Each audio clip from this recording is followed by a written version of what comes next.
It was inappropriate. It was improper for the president to request to demand an investigation into a political opponent. For the first time at the public impeachment inquiry, first-person accounts from those who overheard President Trump's phone call with the president of Ukraine. I found the July 25th phone call unusual because, in contrast to other presidential calls I had observed, it involved discussion of what appeared to be a domestic political matter. Jennifer Williams, a senior aide to Vice-President Mike Pence, and Lieutenant Colonel Alexander Vindman, a senior National Security Council member, testified how, with military aid on the line, Trump pushed for political investigations into Joe Biden and already debunked conspiracy theories. Are you aware of any evidence to support the theory that the Ukrainian government interfered in the 2016 election? Congressman, I am not, and furthermore, I would say that this is a Russian narrative that President Putin has promoted. Under questioning by Republicans, Vindman said he reported his concerns about Trump's conduct to his superiors, including an unnamed U.S. intelligence officer who is in a need-to-know position, prompting this tense exchange. What agency was this individual from? If I could interject here, we don't want to use these proceedings. It's our time, I know, Mr. Chair. But we need to protect the whistleblower. The anonymous whistleblower who launched the impeachment inquiry goes to Republican claims of a vast conspiracy to undermine the presidency. All these people are talking about, they heard a conversation of another conversation that was had by the president. What's going on is a disgrace.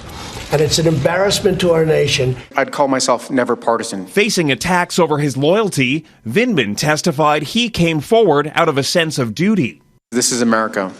This is the country I've served and defended, that all of my brothers have served, and here, right matters. Thank you, sir. And nothing but the truth, so help you God.